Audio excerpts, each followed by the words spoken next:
Can you say hard hats, folks? Hard hats, lunch pails, steel-toe boots. Anything short of a championship this year is a failure. Look at this boomer right here. You've just got so much talent here. Somebody said we need to apologize for Jalen. Can I close it, John? What are we apologizing for? What did we say? What did we do?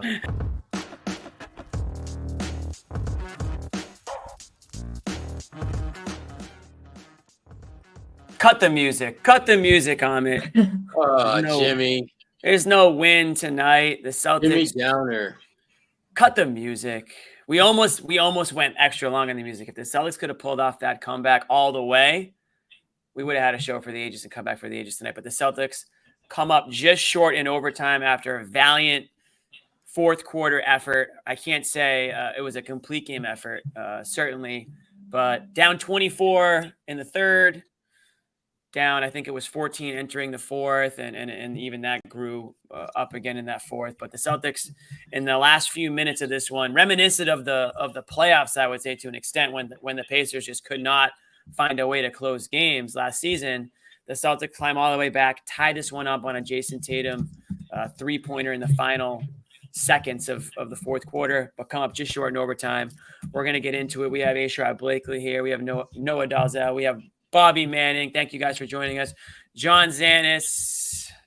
I guarantee you he would have jumped on the show tonight if the Celtics pulled off this comeback, but they come up short again once again. But we'll go around the table to start things off. We'll get everybody's big takes from this one.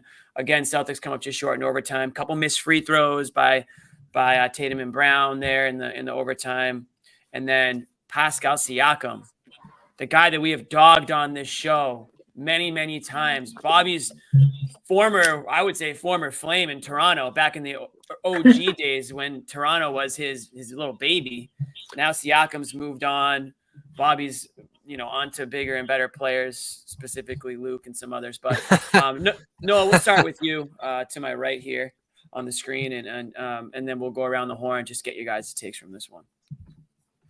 Yeah, this was a fascinating game because I feel like we have a whole conversation about everything that went wrong in the first 3.5 quarters, and I'm sure we'll get to all that. But I thought that group that was able to put that comeback together with Neemias Queta and basically Drew Holiday and Al Horford had nothing to do with the last 15 minutes there, was just super fascinating to watch. And I would love to discuss kind of like what worked and how much we can actually extrapolate from Queta's impact on that game, because I do feel like it felt like a little bit of a breakthrough. And then honestly, I know we're going to talk about Jaylen Brown. He had a really tough night. And I think in overtime, just the offense they looked like they had run out of steam, and maybe they should have gone back to some of the guys from earlier on. But I feel good about this game, generally speaking, because I do think that it showed a lot of good things on a night when everything seemed like one of those nights where they should have just lost by 20. Like that was where things were headed. It seemed like it was, yes. Yeah, it seemed like they were about to just roll with that fact when they put in Walsh, Queta, Tillman about 8 minutes ago there in the fourth, and went on a 5-0 run, extended it out of that break. I think that built up to like 33-17 or something like that through the end of the fourth there. So they finally found a lineup that worked, pretty similar to the Washington game where they found a lineup that worked without Hauser, and Hauser came back tonight, looked okay. He had a decent night. Pritchard came back to earth a little bit. So all game they're looking for a second unit that would work again, and they found it just a bit too late with Queta out there. And Queta got lost for a while after that Washington game. They found him again tonight, and they have an interesting thing going on at center, certainly, to build on Noah's point there. Tillman, you love the defense, you love the versatility, but just can't seem to figure out where he fits in offensively still. Queta, you love what he's bringing, but you can't play him with Luke, so you're sort of picking one or the other there most nights. And then Horford, who's going to be Horford at that spot. So you almost feel like you have to play all four at this point to be able to get a little bit of everybody in there, because I don't think you're going to bench Luke and not play him at all to get Queta in there. But Queta needs to play more. Of course you think you're not going to bench Luke. So Queta's the backup center now? No, I'm just my thing is love this tweet. Here's the thing, that when I look at the center position, I look at it and obviously those guys are playing because of Porzingis' injury. And it's kind of like when you take your car to the shop and they give you a loaner, there's a pretty good probability that the loaner that you get is not as good as the car that's in the shop. And then you get another loaner and it's not any better because there's something that it doesn't have that your main ride does. And Bobby, you pointed out very specific things that each of those guys lacks. And the Celtics, they're trying to basically mask those deficiencies and still win games with them on the floor. And it's tough. There are going to be nights where it's not going to work. Even though you look at the final numbers in terms of offensive rebounds, and the Celtics, I think, were +2, it didn't feel like it was a +2 kind of offensive rebounding night. It seemed that Indiana was quicker to the ball, getting a lot of those 50-50 balls. The jump ball in there in the end, that setup, the shot for for Spicy P, who's not quite so spicy now that he's in Indiana. Again, those are the kind of plays that we've seen the Celtics throughout last season and really early part of this year. They found ways to make those plays and get the ball in those situations, and it didn't happen tonight. This was a game that, to me, the most impressive thing was that they didn't get blown up by 20. That's the thing. If you're the Celtics, you did not play a good game for really the overwhelming majority of the night. And there you were in overtime. Forget about close game. You took these guys to overtime. And this was a game that Indiana absolutely needed way more than you did. Because the idea of them losing 4 of their first 5 games off the kind of season that they were coming off of last year, getting to the conference finals, is a major blow to them, just mentally tough to overcome. 2 and 3 feels a lot better than 1 and 4 for them. And if you're the Celtics, you're not, I don't think, going to overreact or trip about this loss because, again, this is a game on the road against a team that typically plays you well, regardless of who's playing well or not for you. They typically play you well. And if you're Joe Mazzulla, the good thing is that your team's 4-1 and you've got plenty of stuff to work on and get your players' attention because they did not play a very good game. And yet there they were in position to potentially steal this one. So we'll get into it. I mean, was it something the Pacers did? Because it seemed like the Pacers came out in this game and they were playing the way they wanted to play. I mean, they were rotating, I think, a lot harder on defense. They made those 3-point shots difficult for the Celtics tonight. I will say the Celtics did miss their fair share of open ones, but it felt like the Pacers playing with more of a purpose on the defensive end, especially in the first half, that kind of helped them, I guess, build that lead and sort of instill, play their way. Like I always joke about, they want to prance, they want to dance out there, they want to run the floor. So when they're getting those stops on the defensive end, they're able to do that. And it wasn't even Halliburton for most of this game. He didn't really come alive till late in that game. It was, Benedict their bench Mathurin. guy. Yeah, Mathurin. He went Unbelievable. off the bench for 30. Yeah, unbelievable. He was going toe to toe with the entire Celtics bench tonight. I mean, he looks like a starter on most teams. So we'll see if he. And he didn't play in those East Finals. They missed him. Right. We'll see if he ends up staying on the bench. He might be a guy that ends up in that starting lineup at some point in this season. But what was it exactly that the Pacers were doing that affected the Celtics tonight until they played harder? They played harder, Jimmy. I mean, when the Celtics go back and look at the film, you can break down X's and O's all you want to, but the way that they were moving on cuts, the way that they were swinging the ball left to right, side to side, and just attacking at both ends of the floor, they played harder than the Celtics. And it's not that the Celtics didn't play hard. It's just that Indiana played harder. Indiana did everything with more as you mentioned, Jimmy. They did it with more purpose, more focus, more intensity. And if you're the Celtics, you're going to have nights like that where you're just going to get outworked. There's not a single team that's ever played in the NBA a full season that didn't have a night or two or more where they just simply got outworked by the opponent. And that's exactly what happened tonight. Indiana, there was nothing special that Indiana was doing out there. They just simply played harder in every sense of the word. Guys were making shots, yes, but those shots they were being rewarded for their effort in large part because of those shots. And so if you're the Celtics, this is, again, it wasn't one of those games where you're going to go back and you look at the film and there's no fingers to point at anyone but yourselves. You did not play as hard as you needed to against a team that they're going to play you hard. So, I mean, Noah and Bobby, you can definitely break it down. But at the end of the day, as I'm watching this game play out, the effort was the one thing that, to me, there was a constant throughout this game that the Celtics simply were unable to match. Yeah, and you look at these finals, and that's what hurt them there too, the speed, the movement. And Jimmy, you compare one of the games, game 3 there, where Celtics had a storm back down 18. A similar feel to it. Still amazing that Indy didn't win a game in that series, given how they can bother Boston here. And I think teams like this we've talked about in the past, they have pace, they have young guys who move and who run and can play big minutes, beat you off the dribble. I think the Celtics defensively, both in the half court and in transition, where they've struggled all year so far, as me and Joe went back and forth about last game. There's something going on with their defense right now, and I think a lot of it is lineup instability. They're trying so many different combinations, especially into their bench units. But they really, especially when they went down 10-20 in this game, they were getting beat bad in transition in this one. It improved as the game went on, but it got ugly there for a while. Yeah, the one thing I'll add is I do think like the missed layups we underestimated, because I feel like when you're watching, you don't feel it the same way as when you're on the floor. But when they are missing those types of shots, like it just has such a ripple effect on their defense and has such a ripple effect on the next offensive possession.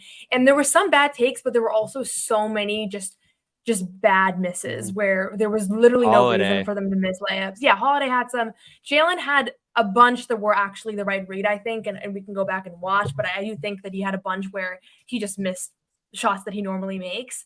And so it's just like it creates this ripple effect where like then the defense is not in position in transition defense. And it's not like that's the only reason, but I feel like this was one of those nights where like the mistakes just kept piling up, and then you look lazy, and it's not necessarily always a lazy thing. And I'd be curious. I wish we could hear Joe, because I'd be curious what Joe has to say about this, because I feel like that is a big story of what happened here. Like when you miss all those twos, and then in the beginning, it was ridiculous. It was like one of the worst inside the arc performances we've seen in a while from them. And it was just very clear how that was impacting things. Yeah, we'll see if we'll have Ahmed on the scene. He'll be scouring Twitter to see if there are any quotes that come out from after this one, because I would also be interested to see how Joe explains this one or defends it, whatever he typically does. But yeah, Noah, to your point, 40% from the field tonight for the Celtics, just 33% from three, 19 of 57 compared to Indy, 15 of 38. So not a big difference there. And then you look at points in the paint, 62 points in the paint for Indy compared to 44 for Boston. So a little bit of that goes hand in hand. I had them at 38% in the paint first half, 50% second half, and 1 at 3 in overtime. And again, it's not like Indy's this big, bad interior presence team. I mean, you'd get more of that out of a team like Milwaukee with a guy like Brook Lopez in there. But, no Turner tonight, too. Right. No Turner. Exactly. So top one for Celtics fan. There is one Celtics fan that is going to have a very good night, and we're going to announce that person's name in just a bit. We're talking about the CLNS giveaway / getaway, whatever you want to call it, of the PS5, the Jason Tatum signed basketball, the NBA 2K25 video game. We do have a winner, and unfortunately, it is not me. I was pissed just as much as you guys are to hear that news, but I did not win, even though I did everything I could to maximize my entries. So we will be announcing that winner in just a bit. I won't make you guys wait for the end of the show, but we'll make you wait a little bit longer. We want to get into a few more things here for everybody who jumped on. Again, thanks to everybody watching right now. So we've talked about a few guys off the bat. Who do you guys want to start with? Do you want to start? Let's start with the bad. I'm gonna pull a John here in his seat. I'm not going to talk about Kata yet, and I don't even think Bobby wants to talk about Kata yet, because when you talk about Kata, you got to talk about Luke, and I don't think you're going to like what some people have to say. But why don't we start with Tatum? This was a Tatum game that a little bit different than some of the other ones we've seen. Certainly some of the first couple. I see a lot of people in the chat saying that it felt like he kind of tried to go into a little bit of hero mode at one point. That 3-point shot is still, it feels like it's coming back down to earth a little bit here. And I'm going to get Tatum's numbers up right here on the screen. Noah, your thoughts on Tatum and how his game looks maybe a little bit, I don't want to say off, but different. I mean, it's right there staring at you, 5 of 18 from 3. So, I mean, you got a guy taking that many shots from the outside. You're going to start to wonder what's going wrong if he's missing as much as he has been. First of all, 18 3-pointers is insane. I would love to know the last time. Thank you for saying it. Pointers. And they were Jalen took launching 11 tonight. Yeah. Yeah, they were 6 for 29, the two of them. And then Derek was 5 of 5. Not great, Bob. 57 threes again. And tonight, no, I feel like they were like we've said, they're taking a lot of threes, but they're setting them up well. In this game, they were launching. Yeah, they were in shot chuck mode tonight for sure. And if the chat's wondering, I we feel are going like to get Tatum- the JV too. I feel like I know people are panicking. I feel like Tatum lived multiple lives in this game. Like he had some stretches where he was the reason they were coming back and keeping them in it, and then he had some moments where it was tough to watch. And Jalen, I think, didn't have as many of those positive stretches, so his numbers are going to look a little bit worse today, and we'll probably spend a little bit more time on him than on Tatum. But for the most part, like you didn't see him consistently making the right play on offense the way that we have seen from him, throughout these first 4 games of the season. But he had some good moments. I mean, he had the game tying 3-pointer. He had a couple of big defensive plays down the stretch. Like he was a really critical part of that comeback in the fourth. So if they win this game, like I think and he hits 1 or 2 shots in the overtime that he doesn't hit, like we're talking about how Tatum brought them back here in large part. So Derek was the other guy that was huge to an extent. But I do think the narrative is very close to being a different story for him. But yeah, the numbers look tough. What do you think, Sherrod? We kind of expect this from Tatum. I mean, when you get off to the kind of red hot start that he did shooting the ball, the law of averages says he's due for a game or 2 or 3 like this, and so it's not a surprise. But to Noah's point, the 18 shot chucks, because I don't call him 3-point. He did a lot of shot chucking in this game, just raising up without really moving the ball or creating kind of space that he needed to be effective. Bad Tatum game. I thought he did some good things defensively, but there weren't enough at that end of the floor to mask the struggles offensively. And they need him to really just play with a certain amount of poise out there. And you don't have to shoot the ball well, but he has to find ways to impact the game in a significant way, positively for the Celtics. I just didn't think that happened. Defense was so-so. His offense was bad. And you granted, big 3 that he hit that helped send the game to overtime. Bravo. But guess what? You're one of the reasons why your team was down by damn near more than 20 points and facing a double-digit deficit because you just weren't able to be impactful at the offensive end of the floor. So, we've talked about it. We've talked about before. When you're shooting 18 or 25 shots from 3, you're just playing a make-miss game at that point. And he was red hot on opening night, comes out back to earth a little bit. I think 15 of his last 50 at this point from 3, and he's shooting, let's call it 60-70% of his shots from 3. So he's not giving himself a chance to get easier looks inside. He goes to the free throw line a bunch in this one, so I guess that's where he gets that from. But I don't know, not to do the whole 3-point thing because we've been down that road a million times under Joe, but I feel like they are going a little far with just a little bit early on with the jump shots here. And part of it's personnel, right? You don't have Porzingis. You don't have a lot of guys that can get you those inside looks. But with Tatum, like we saw him in the post quite a bit early last year. I think their post numbers as a team are still pretty high here. But for him specifically, back to the debate we've had a million times when it comes to MVP, when it comes to all this different stuff with him, I feel like they're making the game more difficult for him than it needs to be a lot of the time. Like you can get him rolling off White, you can get him in the corner, and they did at times in this game, and he just missed the shots. But when 18 of your shots are threes, you're either hitting 40% of them and you're having a great game, or you're shooting 5 of 18 and you're not as great here. And that's unfortunately, even with all the other stuff he does here, a big part of the story with him. And then that goes hand in hand with. Oh, sorry, Noah. Go ahead. No, go ahead. No, after you. I was just gonna say, I think I don't really care about like the total numbers of threes because I feel like there have been games where they've taken a ton of 3-pointers, and if you go back and watch the reel of them all, they're like 3 passes finding an open guy. To me, it's like how many passes is there before the 3-pointer? Is it Tatum dribbling out the clock? Is it every single guy touches the ball until somebody's wide open and in rhythm? And I feel like and usually I feel like until I rewatch the game, I don't have a great sense of it. But from this one, you don't really need to rewatch it because it was very obvious that it was very obvious that a lot of the shots that everybody took across the board, they weren't those like the offense is clicking, everybody's touching the ball, and they're getting an easy one at the end. And that usually determines the percentages as well. So I don't mind him. Like if he took 18 threes because they were, moving the ball around and everybody and he was getting good looks, like then fine. But that's not really what a lot of these were. And I think that's what Joe would say about the 3-point shooting thing too, is that it's not like the number, but it's the quality. And the quality today was pretty low across the board. But the number is a bit like jarring. I mean, they're averaging more than 51 threes taken per game. I mean, not per week, but per game. And it was 42 last year, and they were first in the league. Yeah, I mean, they're right now. There's not a team, anywhere in the same zip code as them when it comes to threes. I mean, I think Chicago and Oklahoma City are like behind them as far as 3-pointers taken, and they take about 3 or 4 less per game, and they're jacking up a ton of them as well. But I just don't think this is sustainable. I don't think you can go throughout this course of a season taking 52, 53 threes a game and expect to be the last team standing. I think they need to, to me, mid to high 40s at the end of the day is a good number. And maybe to the point that, one of you made earlier about Porzingis and his absence, and maybe they're trying to compensate for that. But there are other ways you can compensate for that, particularly when you're playing teams that don't have the kind of lethal 3-point shooting threats that you do.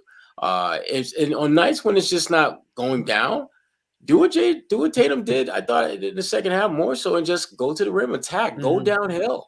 You don't have to knock down threes to score in this. Yeah, league. And they were obviously missing a ton of layups in this game too, which is what I'm sure Joe would say. But the thing that's interesting to me is that, all of these threes we're talking about and their offensive rebounding game that we talked about earlier are pretty related. And I love how aggressively they attack the offensive glass, because if you're going to shoot this many threes, you're going to miss a lot of shots, and you got to be able to track them down. But in the first half, and I am going to go at Luke a little bit here. Oh boy, you got to be able to haul in some of these. This day in history, folks. He tapped out a few. He tapped out a few, sent the Pacers right the other way in transition. I feel like Holiday missed one at one point that was right in his hands. They missed a lot of offensive rebounds that were right in their hands early in this game. And if you're going to be crashing hard, if you're going to be missing a lot of threes because you're taking a lot of threes, you got to be able to secure those. And that is going to lead right into our Kornet-Cated debate right now, because what do you need? We're not there yet. I want to finish up on what do you need at center? That's what we're going to ask. Sure. But real quick, because we did have a couple quotes from him. Amit hunted down a few quotes from Joe, and I want to read one of them because this kind of goes hand in hand with what Sherrod was saying a little bit earlier, and just the way the Celtics played today. But one thing I'll add, and Bobby, you just kind of touched on it, and Sherrod, you were talking about the number of threes that this team takes. I actually do think that they're not going to stop doing this. I mean, I think the team is built for this style of play. I think that's the mentality. I think that's what Joe wants them to do. I think if you're a player, it's who you are. If you're a player, you love getting told, take the three. You're not going to pass up the three and instead, drive and get contact if you can just take the three. Now, to your point, Sherrod, I do think that somebody like Tatum does need to drive a little more. When he did it tonight, late in that game, he found success. He started getting to the line. He missed a big free throw in overtime, obviously, but he got to the line more. And sometimes that helps you get into a rhythm. If you're out of a shooting rhythm, get to the line. Get your stroke back out there, and try to work on it. And maybe that clicks you back into gear. But it wasn't the case tonight. But I do, and also Bobby, to your point, the more long shots, the more long rebounds. And if you're playing against a team that loves to run and they love to pick up the pace and they love to maximize offensive possessions just like you do, that's a recipe for disaster if you're not hitting those shots, because you're allowing them to do exactly what they want to do, which is get out on the break, which is get as many offensive possessions and get into a track match. And that's pretty much what happened, a track meet. So, and then you end up with what happened tonight. Now, the Celtics obviously clawed back into it due to some, I would say, executional issues by Indy and some shots that finally went down. And Derek White made a few nice plays, and Peyton Pritchard, I thought, did a commendable job as well tonight. But here's Mazzulla. He was asked about the Celtics forcing overtime but coming up short. He said, "They outplayed us. I thought we were a step behind in everything. Their speed, their pace, they were a step ahead of us. I thought we missed a ton of layups. We just didn't play our best, and Indiana played great. You can focus on that, or you can focus on the fact that we stayed in it. There's two things to focus on: making sure we're not a half of a step behind, but you see what we're capable of at our best." But what, Jimmy? That half step behind that he's talking about, we've seen that in most of these games. They just haven't been burned by it. And you Right. see it, I think, Good more point. Because they get bailed out by the shots that they hit. Yeah, Yeah. but you see it more at their. To me, it's a problem in their transition defense, specifically at the rim. Last year, the Celtics were the third best team in the NBA as far as limiting field goal percentage within 5 feet of the basket. So far And they this were year, number they're one the in third transition, worst. Shrod. What's that? Then they were number one defending transition last Yeah, year. and now they're the third worst team as far as field goal percentage at the rim, within 5 feet of the basket. And if you're taking those threes, but you're giving up layups basically at the other end of the floor, you're going to have to play the 3-point shooting game. You're going to have to take a bunch of threes. It's to the point now where unless they start, that defense gets better, they're going to, Bobby, they're not going to have a choice but to keep jacking up threes to be in games, because their defense around the rim is just bad right now. I've noticed that, Noah. They're giving up a lot at the rim, and it feels like because they want to, we talk about how extreme, not to say it's a bad thing, but it's been extreme how many threes they're shooting. They're going to the extreme on the other end too, and saying we're taking away all the threes. You can have whatever else you want, and it's actually slipped out to the rim where, we talk about like mid range, you'll give up those because it's not very efficient, but the rim's pretty efficient. Like going back to Brad saying, we want to dunk. Like, when he got asked about the threes, like the best thing you can have is a dunk. And they're giving up a lot of dunks and layups so far to start this year. Yeah. And Missoula touched on the defense as well. He said, we just have to get better. Our half-court defense statistically is really good. Our transition defense isn't. He's right. Bobby's so back. He admitted Bobby's it. so back. He admitted it, Bobby. Because I wasn't there. If I was there, mate. Yeah. No, I mean, if you were there, you never would have said that, Bobby. No way. You got to retweet that quote for whoever tweeted it. I don't know who did, but they've been shaky in transition. And listen, the stats are the stats. I guess they're 12. They were 12 when he said that, when you take out the garbage time. But tonight it fell apart. There's no you can't get around it. I mean, it was a layup line, Noah. I also just think the Indiana Pacers have not been themselves so far this season. I've been tuning into them a little bit because they're one of my favorite teams to watch. And I feel like tonight they found their rhythm, like regardless of Boston, like they were back to the Indiana Pacers team that made it to the conference finals last year and was the most challenging series Boston had. And it wasn't Tyrese Halliburton. It wasn't one guy. Like I felt like there was a lot of good things going for them in the ball movement and the cuts. And so like, it's not all on the Celtics, but I would definitely agree that the paint defense in general has just looked, they don't look like they have an identity in that sense. And I think they're still figuring out like who is going to be the guy. If Al Horford is, if he's going to have the same responsibilities as last year. Like Porzingis was on the team for a lot of last season. I almost feel like we forget about him sometimes because he wasn't there during the playoffs. But a lot of the full year statistics and analytics like include Porzingis being one of the best rim protectors in the league. And so I'm curious if this game, I don't want to jump ahead. I know, Jimmy, I'm sure you have an itinerary here, but I am curious if what takeaways there might be based off of Nini's kind of breakthrough tonight and whether that's a sustainable thing, because I felt like I was watching like a turning point in his career tonight. And I don't know if that's dramatic. I tend to view everything a little dramatically when I'm watching it in real time, but I did feel like, hey, this is a guy who has been sitting now for 2 consecutive games. He didn't play last game. He hadn't played all this game. And he came in and he showed not just like, oh, I'm going to play hard, but like they didn't have an answer for it. They really didn't. And he has this gift and this knack for getting the ball that we see now every time he plays. And that was my thing. Like, I know we're going to talk about a lot of the things that went wrong still, but I feel like that was my biggest takeaway from this game is just the fact that we might have something here that's more sustainable and more scalable than maybe we thought. I don't know. Maybe that's an overreaction. Well, I think Keita. I think it's a battle. I think it's a real battle, Sherrod. Well, I think it's a battle, but I think Keita is a very. There's certain situations and scenarios where I think Keita is, to me, you absolutely play him over Luke. And I thought this was one of those games. Indiana likes to get out and run and attack, and you need a guy that can get back and make some plays defensively at the rim. And right now, Keita's that guy. He's their best rim protector.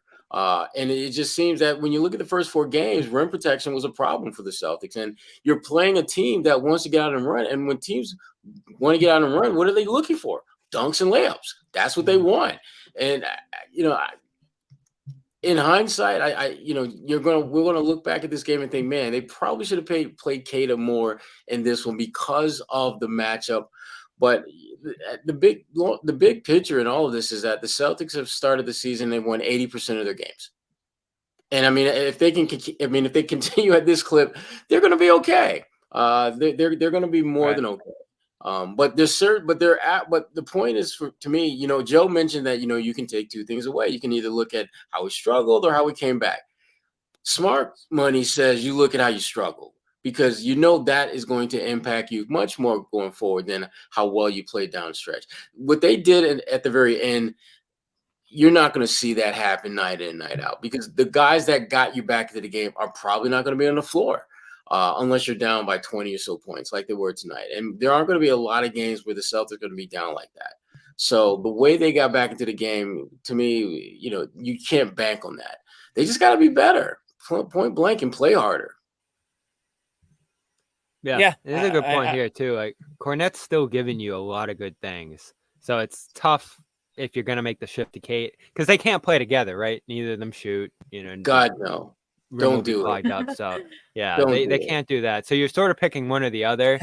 Maybe it's a matchup thing. Maybe it's something where you're trying them in different spots, trying to see what you have, because they're still in experiment mode. It's a great point by Noah. Porzingis was there all last year, and when we started listing concerns going into this year, it was like, wow, you miss Porzingis in the playoffs, but you can play Horford 40 minutes in the playoffs because it's the playoffs. All your regular season when you're managing Horford and doing all these other things, not having Porzingis out there is a big difference for, 40 games or whatever it's going to be here, 30, 40 games, because of the fact that you have to fill in. And, we got a back-to-back coming up this weekend where Horford's going to miss one of those games. So it's much harder to figure out how these guys play together, what guys' roles are, and what you need at that spot. Because Horford's back at center. He was the 4 a lot of the year last year. You didn't see Kate outside of like 2-3 games. You don't know how much you can trust them. And I still think there's going to be a hesitancy to trust them, because Luke knows their defensive system like the back of his hand. And Kate is sometimes still a little lost out there. I mean, he played great in Washington, Noah, and they sat him down because he didn't know where he was on defense. And so Yeah. I love the idea, and everyone thinks I'm against Kata because I'm a Luke guy. I love Kata. When they signed him, I thought it was a grand slam. But where do you fit him in here? It's really tough to figure it out outside of these situations where you just need a spark, some energy. He's almost like Brissett a year ago, or the Kata you had last year. I think that's exactly what you do. He's a situation guy, and this was a situation tonight where he should have played more. I think that's where he's at right now in his development. I think when you look at just the overall contributions that he makes, the consistency and things like that, Luke is ahead of him because you know exactly what you're getting from Luke night in, night out. Kata could be better than Luke on some nights. He could be significantly worse. You really don't know. Luke, meanwhile, is going to be pretty consistent. He's going to, he's going to set great screens. He's going to roll to the basket. He might get you a couple rebounds. He's going to do that night. He's going to be, he's not going to lock anyone up defensively, but he's not going to just be, a easy pass out there for guys either. So I think you got to look at Kata as a situational guy. I was just going to say that. So the reason he played effective, the reason he got the minutes he got then is because things weren't going right out there. You guys just touched upon it earlier. They were getting out rebounded. They were getting, kind of, down low was kind of going in Indy's favor there, and felt like they were being out tough, out physical, So that's what Kata gives you. We know that about him. We know that when he goes into these games that he's a physical guy. We know he can get his just hands on, on rebounds, whether or not he ends up coming down with it. He affects like the positioning. He affects where the ball ends up a lot of times, right? So that's why he's in the game, and it worked tonight. And it was a good adjustment that Joe made because he saw a need for this team and he went for it. And that used to be Luke, right? I mean, Luke used to be a situational guy that they would bring in for a spark, Bobby. He would come in with Pritchard. Those two guys would come in and, to try to mess things up and change the dynamic of the game. Now Pritchard has a pretty serious role, and right now so does Luke. So there's guys filling into those roles now, and Kate is one of those guys. So again, the more games and performances he can put together like tonight, the more that opportunity will come up. That doesn't mean that he's going to be named a starter in place of Luke, but he might get the nod a little bit earlier in the game, right? Maybe a little bit sooner if if Missoula identifies a need for, the physicality to go up a little bit, because they do need that. I mean, I think this can be a tough team, but there are situations, especially down low, where they can be pushed around a little bit, especially if they're going to get into the habit of chucking threes, right? Because listen, the more threes that you're chucking, and these guys, they got 4 guys lining up on the 3-point line almost every, possession. So if you want somebody down low, banging down low, a guy like Cade is going to be able to do that. And so it worked tonight. And I think you'll see him in those situations a lot sooner moving forward. I think that's the trust level he's earned so far. I do think ultimately, like the Kada defensive mistakes has been something that they're well aware is what's holding him back right now. I mean, Summer League was literally structured around Kada come to Vegas. We're going to try a bunch of different defensive schemes that we run in Boston. Everybody else play their part, and Kada has to practice different schemes. I mean, that was literally one of the big objectives of why he was over there and what they were working on. And ultimately, like, he can watch film and he can practice, but I think he's going to need these runs. And if their record is good enough, and right now, I mean, they're 4-1. So, for all the mistakes and things, like, they're winning. If they can continue winning, like, I would love to see Kada play more, just so that he can get the practice and he can actually improve, because I think it's one of those things that you just have to do at one point. And I don't care if it costs them a game or two. It's, I think that there's a really high ceiling there. And maybe, sometimes you get excited about guys and then they're not there. And I've certainly had those guys, but I really think, like, watching him today in the fourth quarter, like, he was a major reason why that game turned. And that's not the first time that we've seen him do this thing that very few players in the NBA can do. Like, he is a ball magnet on offense. It's not like every team has one of these guys. Like, it really feels like you're watching a gift. And I feel like it's a useful enough gift to be worth like kind of exploring, and to give him the opportunity. And again, if the schemes are like, maybe he just doesn't get it. Like, there's certain things that, and from an IQ standpoint, that you just can't overcome. Like, and that I understand that piece, but I feel like you have to give it your absolute best shot this season and see if you can do it, because the upside's just totally there.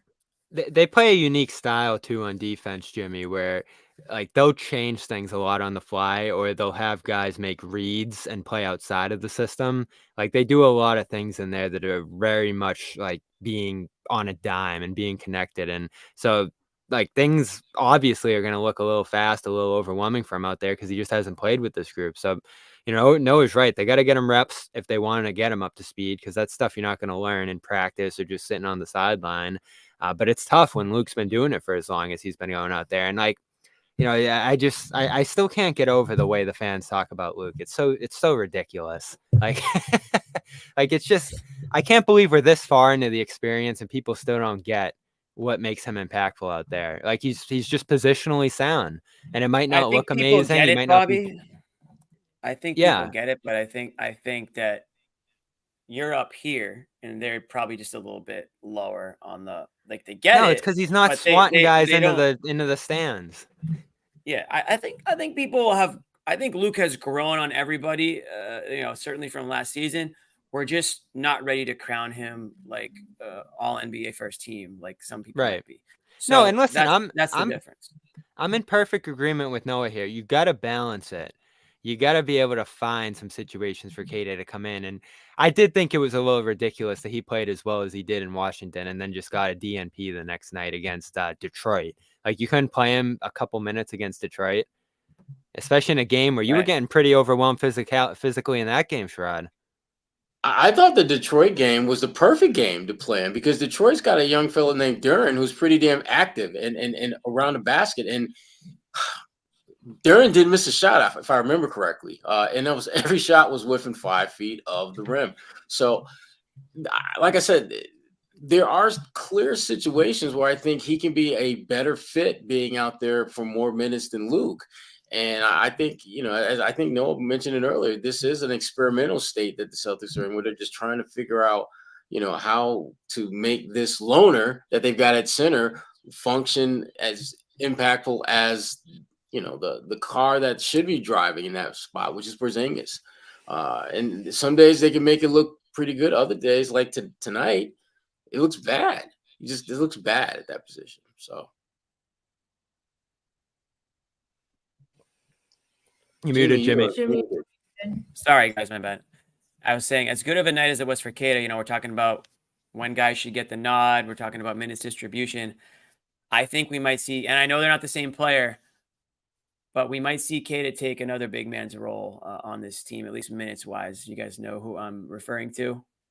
The Tillman. X-Man. The X-Man. Yes. I have to exactly. say, friends that I haven't heard from in months reached out to me tonight about Xavier Tillman. Really? They were fired up? The people were not happy about Xavier Tillman tonight. He was a tough watch, but I felt like the public reaction surprised me. Well, People I were think really people reaching out are. to discuss. I think people are just kind of at that point now, but they're like, okay, what is he doing like well for this It's team? tough. And I It's think a tough. lot of people are finally just there where they're like, okay, like I don't need to see Tillman on my TV right now, or I don't need to see him playing right now. That's That exactly what the doesn't mean text that was they're gonna. saying. It doesn't mean that he's gonna be a zero for the rest of the year. But I think right now Tillman just does not seem NBA. Whether it's the shape he's in or whatever it is, they can barely get off the floor. It feels like at times. If you're talking about those rebounds and getting up and putting the ball back in the rim on offense. He's not the guy. He's not the guy right now, pal. He's just not the guy. So if Kata might be taking those minutes, might not be talking about Luke versus Kata here. We might be talking about Kata versus Tillman. And I think right now it's Kata. And I know they're not the same player, but there's only so many minutes to go around for a big position. And I think they're really short that. at the 4. Like when you think about losing O'Shea, who would play that spot and give you a little bit of shooting, and Tillman and O'Shea are probably about the same shooter. Tillman might actually be a little bit better, but I think That's it cancels scary. out there. It's tough. You're so short at that position. You want to play double big. Tillman just doesn't. I think the biggest thing with him is he's hesitant at that spot to shoot, and he ends up inside a lot. I don't think he has much umph inside in terms of putting the ball in the net. So that's not a very effective either. And, I like the idea of seeing him more at the 5, Noah, but if he can't score around the rim, that's going to be a tough spot for him to play. And then if he's at the 4, really the only thing he can do is shoot threes, and that's not a strength for him either. And it's tough because he's so good defensively. And why would you want him shooting the 3? I mean, that's the guy that any team would make you have him shoot the 3. Yeah, there's a reason why he's usually open. There's a reason why. Exactly. They're in a tough spot rotationally. Yeah, right now, because you're either playing all these bigs that we're kicking around, which leaves you short in terms of your spacing and the system you want to play, or you're going small. And I felt like, Noah, for a lot of tonight, the game was just begging for them to go small, and they can't do it. They don't have the guys. Like Springer, your guy is like a million miles away from playing, it feels like, unfortunately, because he's one of the guys that could actually allow you to go small. You don't have reserve wings. Like Jordan Walsh, do you start to play him over Tillman, maybe? Is that the answer? He's just another I felt like when guy. Jordan Walsh, but I felt like when Jordan Walsh is there, it's actually been good for everybody else. Like, I'm not even talking about his individual performance. He didn't really blow me away tonight. He played well. He might not be that far behind Tillman. I don't think. I just think he doesn't put anybody else out of their comfort zone. Everybody else gets to do exactly what they were doing before, and Jordan Walsh is on the floor. Like, it just seems like he's a seamless fit with good this particular screen team right setter. now. He's long. Yeah, like he's not as big and burly as Tillman, and Tillman's obviously a better defender, but he's long. Like, I'm almost ready to say, just I don't want Walsh can get up and down the court better. I don't want Walsh and Maine at all this year. Like, he needs to be part of this team. I know he's young and he's raw, and there's going to be some ups and downs, but if you're letting O'Shea go the way they did, and you don't have that ability to go small anymore, you need Walsh. Like, we're talking about Kata catching up and just sort of taking his lumps and playing. I think Walsh is going to have to do the same this year, just for them to have the lineup versatility that they need. Or, as Brad said over the summer, you might have to look to shake up this roster a little bit mid-season, because it's a logjam right now. They have a lot of centers and not a lot of wings. Shaking it up, easier said than done. And Brad knows it. Right. Brad knows it. That's good luck with that one. Also easier said than done. I'm gonna get through a few ad reads here, and then we're gonna announce the winner officially of the CLNS giveaway getaway that we've been hyping up all week, and that is a really, really good prize. And we will announce that winner. But first, we're gonna get to a couple of our special sponsors. First up is Rocket Money. Rocket Money is a personal finance app that helps you find and cancel your unwanted subscriptions, monitor your spending, and helps lower your bills so you can grow your savings. We are all guilty of having too many subscriptions. I don't care who you are. You've just hit that subscribe button and set it and forget it. And even when you check even if you're somebody who is slightly responsible and you check your bank statement, you still might not go in there and unsubscribe, or you might forget all about it. But that's where Rocket Money comes in.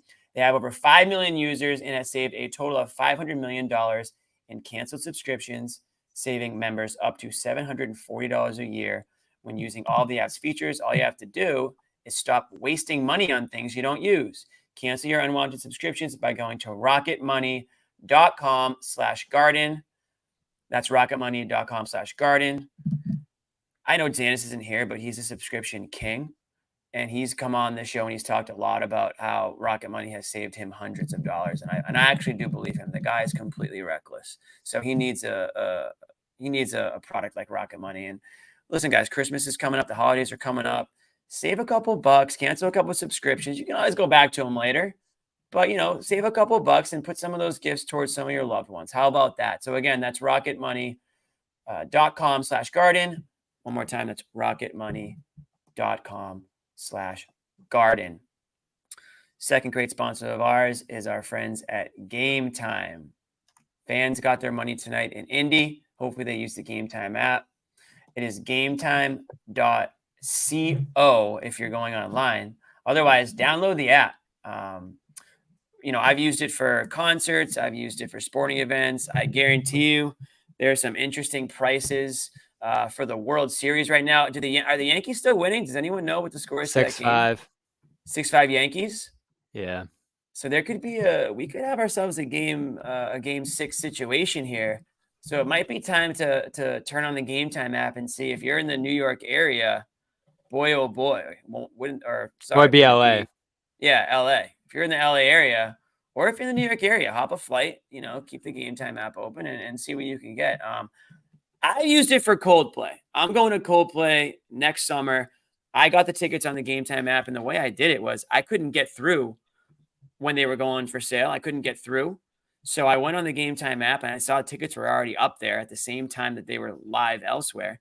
And I bought myself 4 tickets to Coldplay with some friends, and we're going. So oftentimes, some people like to wait to the very end to use the Game Time app, but you can also do it right off the bat, and you might be able to save money that way as well. So a few different ways to go about it. They do all-in pricing. You can toggle that feature so you don't get surprised with any fees. They have seat views, so you know exactly what your view is going to be before you buy the ticket, and they guarantee the lowest price, or they'll credit you 100%, 110% of the difference, which is a pretty wild thing that they do too. So take the guesswork out of buying tickets with Game Time Picks. Download the Game Time app, create an account, and use the code CLNS for $20 off your first purchase. Terms apply. Again, create an account and redeem code out CLNS for $20 off. Download Game Time today. What is it? Game Time. Okay, guys, the moment you've all been waiting for. We're going to announce the winner of our giveaway getaway. Once again, it is a PS5. It is a NBA 2K25, and it is a signed Jason Tatum ball. Amit, drum roll, please. Let's hit the fans with the winner of the getaway. We're going to blast his name up on screen here. His or her. Congrats to Luke Manjurin. Luke Manjurin's your winner. This guy, I think he maximized as many entries as he could, or he came pretty damn close. He is your winner of the getaway giveaway CLNS prize. Luke, if you're watching, congratulations. If you're listening, congratulations. Not Luke Cornett. Not Luke Cornett, but we did Well, Luke always have wins to when honor it's, a Luke member. I have clearly, no idea. Luke always wins. Luke is always a winner here. I have no idea how the winner was chosen, but I imagine it was through a very thorough, vetted process. And Luke, if you're watching or listening, we will contact you and we'll get all that figured out and get you your well-deserved prize. And guys, it's not the last giveaway that we're going to do this year, so you got to stay tuned for the next ones. We're going to be doing this all season long. And we appreciate everybody who submitted. I wish I knew how many submissions we get. Maybe Amit can get me that number. Maybe it's a secret, but it would be cool to know how many submissions we got. And that's that. Okay. Let's circle back now. Let's revisit things. See if we can reset here. I'm going to put this back up. Want to talk about Jalen? Yeah, we want to talk about Jalen. We do want to talk about Jalen again. As the Celtics drop this one in overtime. First loss of the year. They are now 4-1. As Sherrod mentioned earlier, they're still winning at an 80% clip. So we won't hit the panic button yet. I'm not gonna pull up the panic meter. Oh, there's none of that yet. We're not there. It's one loss. They weren't gonna go 82-0. I think Sherrod has them at 72-10 or something close to that. This could have That's been a one. tough Still one. on You there. This could gotta have been pull one. this one out. Yeah, but one of the guys on the team, and one of the reasons why they did take an L tonight, Jaylen Brown. I think he started off scoring the team's first 6 points, if I'm not mistaken. Him and Al, I think, were carrying the Celtics early in that first quarter. Cooled off significantly. You see the 1 of 11 from 3 there. We already talked about Tatum being 5 of 18. These guys could not hit a thing tonight from beyond the arc, and really it was kind of tough sledding for most of the game. Bobby, we'll start with you since you want to put him on the stand here. What do you have to say? Yeah, it feels similar to last year around this time, right? Remember we were debating like with this new look team, what's his role? Where does he fit in? Is it going to be a trick or treat year for him a lot of the time because of the fact that he's not on the ball a ton and there's other guys who are going to be handling the ball? And again, similar to last year, it's Drew, it's Derek a lot of the time involved in a lot of the actions, and Brown's just kind of fitting in where he can. And then later in the year, he found that groove and shots started falling and just became such a great finisher for their plays that he ended up almost making the All-NBA team. So maybe it's just that slow warm-up again. Maybe it's just early in the season. But he does seem to be back in that place where he's not super in sync. And defensively, I've liked this game to start this year.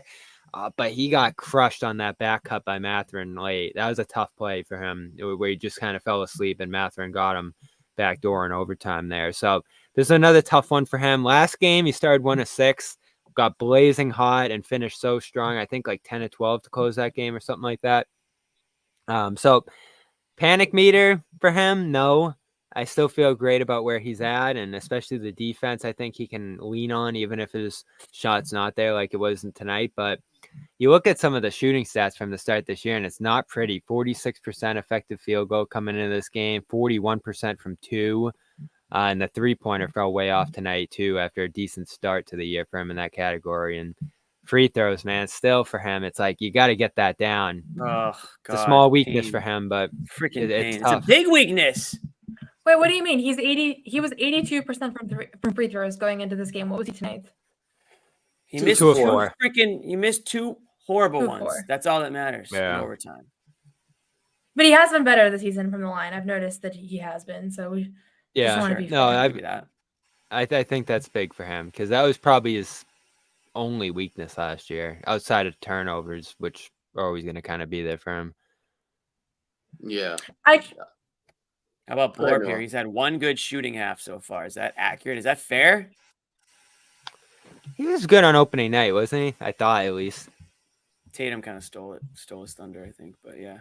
I think Jalen is one of those guys, though, just to be fair here, because I know that he's a tough watch when he's off. Like he's more of a tough watch when he's off than He most takes stars. tough shots. That's the thing, right? Because and it's kind of like when Curry is off and he's airballing 3-pointers, and it's like, why would you take that? And it's because it's like that's what his game is, and it just looks really ugly when you miss. And I feel like him winning Finals MVP last year, and him leading the team to a championship, he needs to make us give him the benefit of the doubt when he has a couple of these nights. Like it's just way too early in the season, in my opinion, to be like concerned about him at all, because this is just who he is. This is his game, and last year it's a big part of why they won the championship. And so I don't know. I mean, he had a terrible game tonight. He made 3 for his last 16 shots. That's what he finished with, because he was 7 for 14 at one point, and then he just totally fell off. He went on that stretch too between Detroit and the Milwaukee game, the start of the Milwaukee game. I think he missed 22 of 27. So he's had some really rough shooting stretches. And to your point, Noah, it's a lot of tough shots, and he's so good at making them. He makes it look easy sometimes, and then when it's not there, you're like, oh, is Brown making good decisions? Is he doing the right thing out there? And then that Detroit game in particular, you can go back and watch a whole quarter from that game where they fell apart up 20, and a lot of it was him just making bad decisions. Mm-hmm. And the compounding mistakes has always, it's been a hallmark of his struggles, is when he's off, it just seems to kind of pile on to one another. And, Yeah. he's not gonna take the back seat because he's off. So it's that's the trade-off with him. For the good things, that's what you get. And I think unless we see a larger sample of something's completely different from last year, I think you just have to take it for who he is at this point. I want to go back and watch that last play Yeah. too, Jimmy. They gave him the ball. It looked like a good look, right? Down 3 there and just airballed it. It wasn't even close. Yeah, I don't know. I don't know what it I didn't get the chance to. I ran up here, so I didn't get a chance to watch it twice. Yeah, But Tatum yeah, hit the it was 110 regulation, definitely so you're like, all right, an you airball. go back there, but I think Brown was I wide was open. kind of surprised they went to Brown just because he wasn't on tonight. And Tatum wasn't either, and Tatum hit that shot. But I don't think they hit a 3-pointer in overtime at all. They couldn't really do much in overtime there, unfortunately. But Brown had the turnover to start right off. They got a defensive stop to start overtime, and then Brown dribbled it off his foot, I think it was, in the first possession. He had 2 steals. Tatum had 4. They forced a ton of turnovers in this game. Credit to them for that. They need to get better at that. It's a back and forth game. It was a little sloppy at times, I think, in both directions. But and that's the thing. Jalen can struggle in that. He thrives, right? Going full court, playing in transition. But sometimes where it gets a little fast, especially in the half court, we've seen it on defense and stuff too. The game can speed up on him a little bit sometimes. And this is a tough environment for the Celtics as a whole, I feel like, Sherrod. And I'm still sitting here all these months later, like, how did they sweep this team? They gave him so many troubles, and they won that series 4-0. And it was an unconventional sweep, because I thought that Indiana gave them the toughest go, even though it doesn't look like that in terms by far. But the way that Indiana just absolutely they forced the Celtics to execute, forced the Celtics to do a lot of late game, just execution and things of that nature, that they didn't have to really do that against Dallas. They really didn't have to do that against Cleveland. Should they have drawn one up for Pritchard at the buzzer? You laugh, yes. But, you laugh, but we even talked about Pritchard at all, but I'm actually going to play. I'm a believer. I'm going to place the 6-man bet, because I don't know what it is, but the odds are still probably pretty good. Probably like 2,000. If he's getting, and he did tonight, serious fourth quarter burn and overtime burn, then he's definitely going to be in contention for 6-man, 100%. If that's where he is in Joe's circle of trust, I wouldn't have had a problem at all if he took that last shot. In fact, I would rather him take that last shot. If he can get open for a 3-pointer right now, gun to head, who would you rather have? Peyton Pritchard shooting a 3 or Jaylen Brown shooting a 3? To me, it's easy. I'm giving it to Pritchard because he's got the hot hand. He's probably I have no idea who the leaders are in 3-pointers right now, but I imagine he's up there because he's been hot. Al's number 1. He's number 2. So there you go. And what about just total threes? Pritchard's number 1 in total threes. So there you go. So he's the best 3-point shooter in the league to start the year. I feel like it's on Mizzou to figure out a way to get him the ball. You can't tell me Pritchard can't get open for a shot. He can get open for shots all game. He's Sparky McSparkplug out there. He can zip and zap all around the court. Have him take it from half court. Him and McConnell were like the Spider-Man meme for like the whole game when they were going one-on-one against each other. Awesome. I thought McConnell was about to go on another one of his East Finals runs for a little I don't get to see McConnell a lot, but every time I see him play, I'm like, this guy's unreal. He's not a good shooter, but when he plays the Celtics, he lights on fire. He becomes Steph Curry. Yeah. Oh, good. But he's just, he's making passes, like skip passes with spin on the ball. This guy's all over the map. I love McConnell, but shout out to Carlisle. He's really developed that team into just a unique style that's so hard to play against.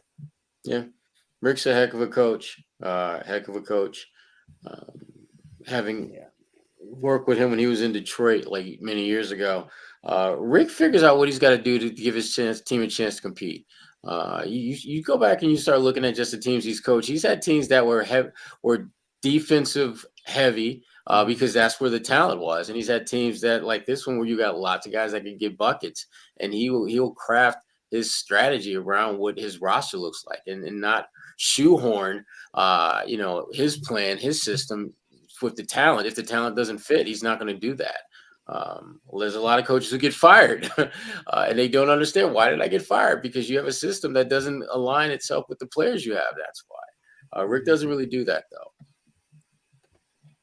No, so that was unfortunate ending to that game. So I mean, that's Jaylen Brown. I don't know if you guys have anything else to say on him. I mean, I think again, it's the Jaylen Brown experience. Just something to You're- watch. Just You're something going to to get watch. games like this, right? I mean, you're going to get the games where he goes into kind of takeover mode, and the broadcast tonight was drooling over Brown for a lot of the night, talking about how much muscle he's put on, 8 pounds of muscle, and look at those arms and things like that. So it's not like he's not putting the work. I mean, that was the broadcast. That wasn't me. But What Hard to broadcast were you ignore. listening I to? don't How do you know, feel Jimmy. about That it? sounded very I was on the authentic. ESPN broadcast tonight. They were Okay, talking. I was watching NBC. They were talking about his arms, like Oh, okay. I thought you were talking about NBC.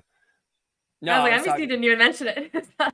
No offense to NBC. I love the guys at NBC, but it was on ESPN tonight, so I tossed it on there. I like to get a national perspective sometimes, just to an outsider's perspective on these guys. But yeah, they were. By the going way, on it's and on not about slowing Tatum. down. I mean, about Brown. There's an interesting road trip, Jimmy, and I was thinking about it the whole game, especially when it seemed like they're about to lose going away. But the Hornets are going to fly. That Hornets team plays a style that's really difficult to keep up with speed-wise. And, of course, Horford's not out there for one of those games. And then Atlanta on Monday, like you remember last year, they turned up the heat on them physically and with speed in those games in April to beat the Celtics twice. So this is a tough road trip. This can end up being like 4 tough games that are really difficult on Boston here, just stylistically. But I'm high on the Hornets, and no one else seems to be. So maybe they'll I was destroy gonna them, and say- they still stink. How are you I'm high so on the curious. Hornets? Bobby's obsessed with the Hornets right now. I'm Why? so curious to see how they're going to play out because I feel like, I mean, they've looked much better than last season. But yeah, why are you so excited about them? Like, what is the? I what's only the want to main talk vibe? about the Hornets for like 2 minutes. So you have like a minute left. You have LaMelo. Brandon Miller's out, so that's tough right now. And, of course, so is Mark Williams. So 2 of the 3 players I'm really excited about with them are out. But I think they're so talented. I think they have role guys already who are capable of, doing the little things. Josh Green, they picked up from the Mavs. You have Miles Bridges, who's obviously pretty dynamic as a scorer. They have so much talent to work with right now. And I feel like they finally have a coaching staff, of course, one that came over from Boston, that can actually start to build something with this team. They're going to do some dumb stuff. They're young. I think it's a pretty undisciplined team that's going to take a while to really build winning habits with. But you're going to go against LaMelo in 2 days, and he's going to shoot 14 threes and maybe hit like 6 or 7, and he's just so dynamic. And he's a player that I can't, despite the injuries and despite all the other issues with his game, I can't give up on. And I think they're going to be a playing team this year. LaMelo. I like He's a LaMelo good Ball player. too. Yeah, He's a I good think. player. And guess who else plays for the Hornets? Grant Williams. I knew this was coming. I knew I was this was curious coming. if this was coming. I was 17 fearing points in 23 minutes tonight for Grant Williams. Really? That's Did they shocking. win? That might be the most shocking stat. Yeah, of they this beat the whole show. Raptors. Wow. Again, So no the Brandon Raptors. Miller. There you go. They beat the Raptors. Ahmed just sent me a text. He said the We don't have Hornets are Scotty Barnes. Hornets are your new Raptors. So they're your new. I think love. they're that team that I fall in love with this year. Yeah. The Hornets. Were you in okay. love with the No. Raptors last year? No, that was No. like 2020. Okay. This was the OG show seasons, Noah. I don't still think got you love were- for the Raptors, though. I But don't think you the were rebuild is watching on. yet. No. Yeah, Bobby had a massive Toronto following. Actually, he's huge in Canada. So I never heard about this. whenever he goes over Actually, the border, it's I haven't big been to able to do. go up to Toronto specifically since 2019, so I'm looking forward to my next a lot trip. of people are asking about you up there, mate. One guy that we've got this lower third for that we might as well talk about because we haven't yet. Derek White. He's out of this Interest- world. I know Noah thinks he's gonna make the All-Star team. He will. They have to have Well, 3. I think he will too. He'll I get think 3 in. we're- He'll get in. I mean, No Pritchard? No. No. Pritchard. I mean, I think Pritchard's going to make the 3-point contest, though. My bold prediction, and he's going to win it. But Derek White, 8 for 9 tonight. Some big defensive stands, a nice steal. Again, 5 for 5 and 3. The one thing I hate to be a downer though, but the one thing that I'm going to remember, I think, is he gave Siakam that shot. At He was Yeah, low. at the end of He was overtime. playing really low. What was the reason for that? Did he not realize the shot clock was winding No, down? At I that think point? you're 'Cause worried. Siakam couldn't Siakam- really do anything else. He was worried about He the gets drive. a first. he gets a first step on you, and you're But you're you in gotta trouble. assume that someone's gonna be collapsing behind you. I mean, It was a on tie Now, game, wasn't it? not the way they were playing defense tonight. No. it was a tie game, yes, and Siakam was out there at 3-point line, and So he could have gone for two. White Yeah. closed as quickly as he could, but once Siakam raised up for the shot, that was it. He gave him a lot of space, and that ended up being the dagger, obviously. But aside from that, you got to love what you've seen from White. With some clutch shots.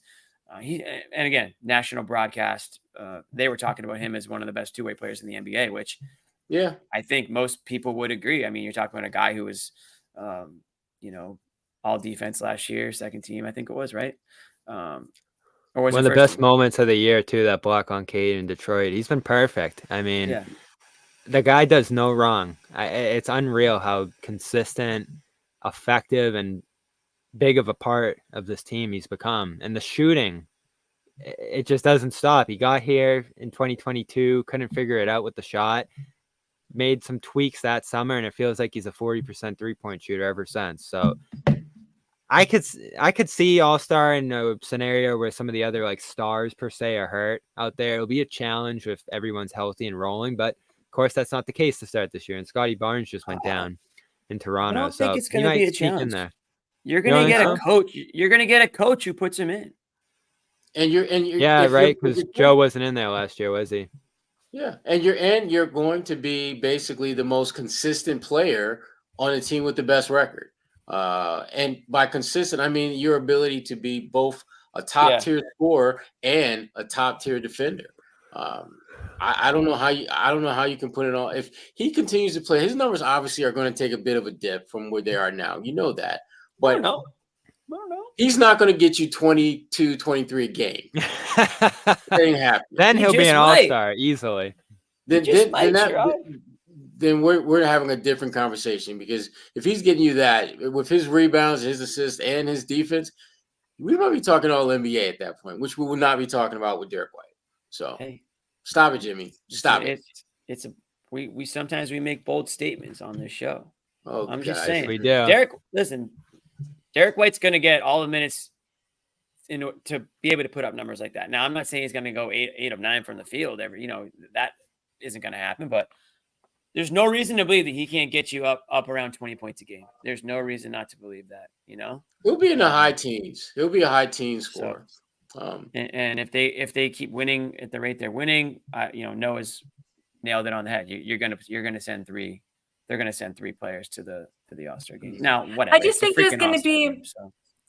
I just think there's going to be a little bit of like they won the championship last year and then they get rewarded this year. Kind of like the Jokic MVP stuff, where after he won, everybody was content with giving him MVP again. I feel like they're going to be like, okay, they deserve the championship. They were historically good last year, and we didn't give them 3 last year. Let's give them 3 now. And he's the obvious one because Porzingis isn't even in the mix. So that's I feel pretty good about it. Well, actually, White's been respected the whole way. Everybody loves White. Yeah, he's respected by everybody. So I feel like he'll. Right. Maybe he'll make it over. Does the All-Star game matter? I forget. What's Jimmy, at stake in the All-Star game? Jimmy, maybe he'll make it over Jalen. No, that would be a hot take. I think Jalen's head would pop off if that happened. I don't even want to. I want to be around if Jalen doesn't make All-Star. I'm going up to Maine and covering the Maine Celtics that week.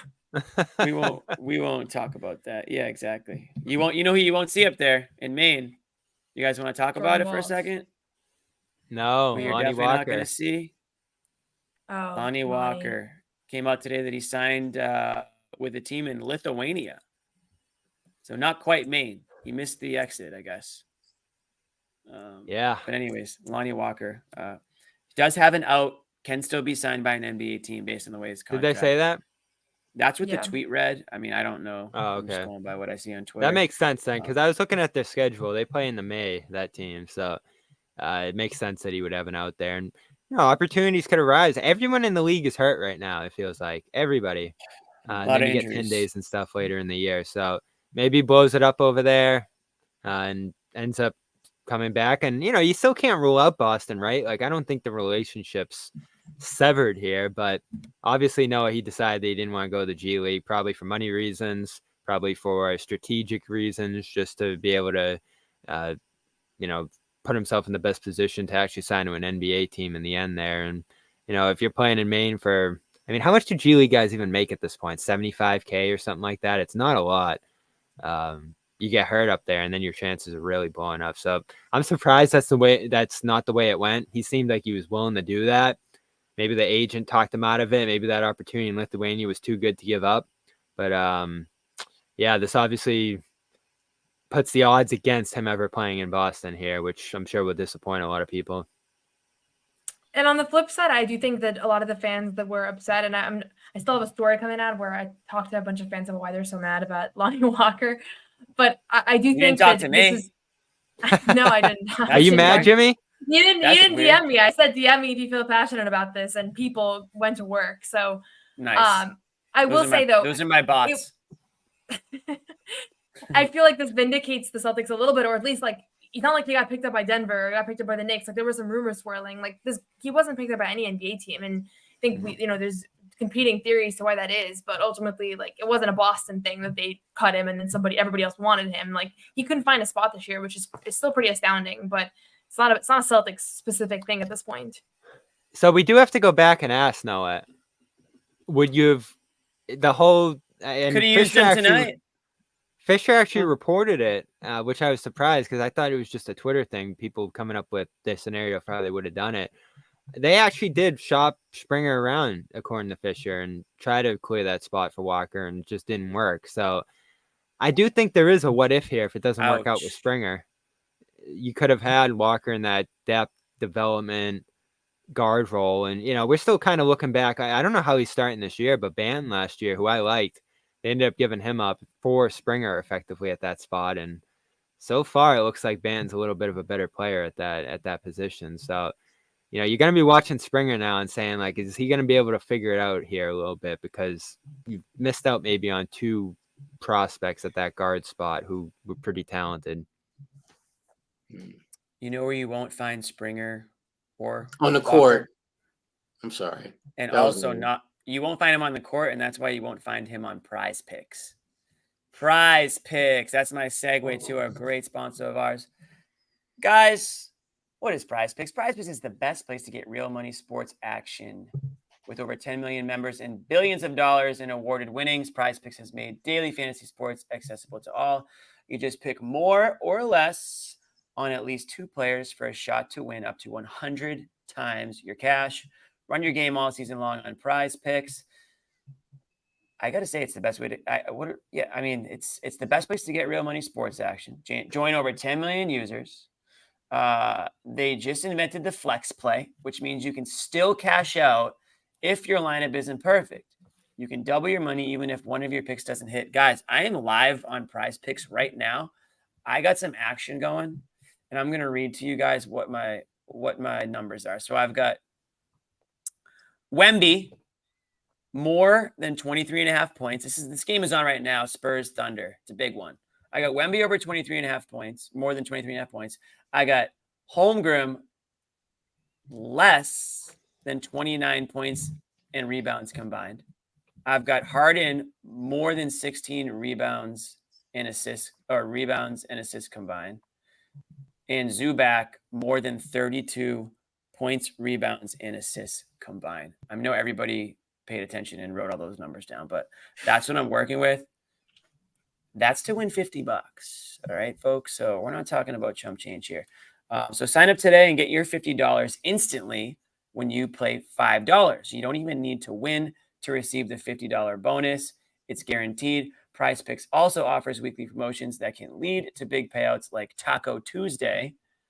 Each Tuesday, Prize Picks discounts select player projections up to 25% to provide even more value for your lineups. So again, download the app today and use code CLNS to get $50 instantly after you play your first $5 lineup. Again, download the app today and use code CLNS. Get $50 instantly after you play your first $5 lineup. And Prize Picks, run your game. It's their slogan. I love it. I'm running my game right now. I have won before, so I'm playing with house money as far as I'm concerned. I kind of got this thing figured out, so I might have to play a little bit more often. And that's Prize Picks. You guys, we'll go around a few more minutes here. We're about an hour and 15 minutes through, and I know, everyone's burning the midnight candle here. What is it? Midnight candle or midnight oil? Midnight oil, Jimmy. Midnight oil. Little homeschool flashback there. Burning the midnight oil. What's left? We Are you talked homeschooling? about. Oh, Noah. No joke. Noah. I don't know. Noah. I don't know much about your background. Yeah, I'm homeschooled. Wasn't that because it was Pritchard? Pritchard was homeschooled, right? That's where that came from. That's where that came from? I don't think so. Yeah. No, it was. I remember. That's where the whole thing originated from. I thought it was because. Never mind. I'm not even gonna say it. So what's left, guys? I mean, we've talked Tatum, we've talked Brown, we've talked Keita, White, we've talked Keita. We've kind of gone around the horn here. I mean, are the Pacers legit? How about that? Is this a team the Celtics need to be concerned about? For the record, I listed You were two high teams on I them was again. two teams I was concerned about to start the year. You already know I picked the Knicks to win the East, which was a very bold pick, I will say, maybe a little too bold. And then I had the Pacers as my other team. So those two teams are the ones that stand out to me. I know you guys are a little bit more focused on like the Sixers, although we're not really sure if they're even going to be a team at any point this year. You've got a team like the Cavs that nobody's talking about that have really started the season out pretty strong. Yeah, and then they the look good. The Bucks are always hanging around. So the East, I'm not ready to say the East is better than the West. That would be factually incorrect, but don't sleep on the East anymore. I feel like there's some legit competition starting to form in the East. I mean, Banchero's doing his thing now in Orlando. They're going to be a tough out, and they were a team that gave the Celtics issues already. So I don't think there's a lot of – I mean, this Celtics team can sometimes make it look like they're just, cakewalk, but there's going to be some competition, I think, in the East. It should be. I mean, the Celtics are clearly the best team in the East, but they're not going to just be able to just walk over teams and have no pushback. But you're starting to see, I think, a trend of the type of teams that could give them problems. Teams that like to get out and run. Teams that look to attack and finish at the rim. And yes, the Celtics are a great three-point shooting team, but let's be honest. If my defense can get me 3 stops of you taking bad threes and shot chucking, and I can get 2 layups, that's 4-0. That's a 4-0 advantage I have right there. The Celtics, if they're going to continue to be a three-point shooting 50-plus per game type team in terms of attempts, they have to get better at their rim protection defensively. They can't allow dribble drive penetration or teams to get out and transition and score as easily as they have been able to so far this year. They've got to get better in that area. Yeah, I can't see a scenario where the Pacers would beat them 4 times. I'm a little disappointed by Halliburton to start this year. Even tonight, didn't hurt the Celtics a ton. Good passing, but he can't get his shot off the way he did to start last year. I don't know if there's still any lingering effects of the injury from a year ago. They aggravated in the playoffs, obviously. So he's off to a weird start, and they're still playing great in spite of it, as you talked about there earlier, Noah. Nembhard played 5 minutes tonight. I don't know what was up with that. I know Abby said on the broadcast that he wasn't hurt. Oh, so he was hurt. That makes sense.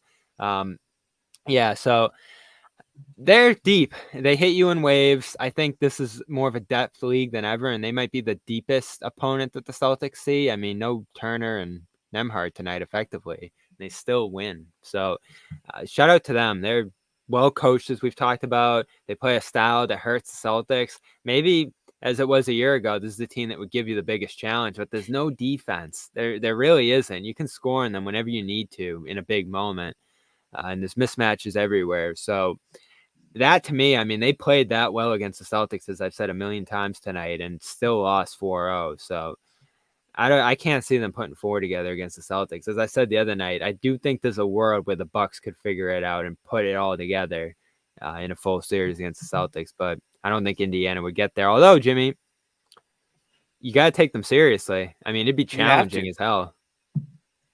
I mean, their bench tonight was legit, too. I mean, they've got some depth on there. Mathurin, Toppin, McConnell. I mean, those guys. They really missed him in May. Those guys affected the game all game. I mean, even Toppin was out there blocking shots, grabbing board. I mean, that's a good bench they have in Indy. If they can stay healthy, and again, that was, if you want to look at one thing the Celtics got lucky with, it was playing against teams that were banged up last year. And Indy was right up there with the banged up teams they played in the playoffs. So a lot of these teams, if they can get back or keep their health, it's going to be difficult. And again, you know, the Pacers didn't even have Turner tonight. So another guy on their team that's kind of like the heart and soul of that team, right? He's been in that organization for a long time. So I do think the Pacers are legit. I really do. I'm not saying that just because of tonight. I just think, I'm sure I mentioned it, kind of like their style of play a little bit. I haven't watched a second of the Cavs, so I don't know anything about what they've been up to, but I do know that, you know, there are some people that think that they're a sneaking under the radar team that's gonna make some noise this year. Depends how you feel about Mobley.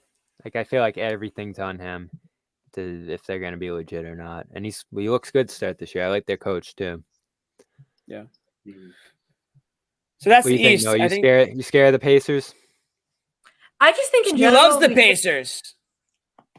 She's a What sneaky do you mean? Pacers fan. You're a sneaky Pacers fan. You already said it earlier on the show. Yeah, no, I'm a fan. Oh, did I say that on the show? I just think in general we need to be more like, we need to give credit to the teams that were there last year. Like they were in the Eastern Conference Finals, and so it's not that speculative to believe in them. It's like they were there. They were the team that Joe Mazzulla has said on the record was the hardest matchup for Boston. So I respect them because it's not theoretical. It's what we already saw. And yeah, they had, they faced teams with injuries as well, but you can only play who you play. And so, and the depth, like you said, like the depth is it stands out all the time. How many times have we seen that graphic of like Pacers bench points and then whoever they're playing, it's just not comparable. So, if Halliburton's not Halliburton that we saw last year in the in-season tournament, like they're not going to be like a legitimate threat, but if, they're still going to be a very tough out for anybody. So yeah, lots of respect for them. I think that's going to do it, guys. I think we've kind of said everything we've had to say about this game. We've got 2 more coming up this week, both in Charlotte. Bobby, are you going to Charlotte? Yeah, me and Noah or are did I going. make that up? Noah's going too. Love it. We're going to have boots on the pavement in Charlotte. We're going to have a one-on-one. We better have a one-on-one with our guy With Grant? Bobby. Yeah. Let's get him on the show. Remember, one of you can make it happen. Yeah, Sherrod, didn't you bring him on the show in Charlotte? I did. In Charlotte? we were in Charlotte, yeah. That's true. He had like his whole family there, right? It was like the Williams clan and family and friends discount program or something going on there. Yeah, that's what it was. There's a lot of Grant love in that room that night. Yeah, well, it had to be. It was literally his family. His people. Yeah, people so in the building. Bobby's going to be secretly cheering for the Hornets this weekend. Something to be on the lookout for. Noah, please keep Maybe him in for line. Grant. Maybe for Grant. Little like quiet clap under the table when Grant, gets his first couple points of the game, something like that. All right, guys. Yeah, again, we want to thank our sponsors. We'll thank Rocket Money. You want to go to rocketmoney.com/garden. Good stuff there to save on some subscriptions that you might be paying a little too much for. We also want to thank Game Time. That's the Game Time app. You want to create an account, use the code CLNS for $20 off your first purchase. Terms apply. And then lastly, our good friends at Prize Picks. You can go over to Prize Picks and download the app today. Use the code CLNS to get $50 instantly after you play your first $5 lineup. I got to say this, guys.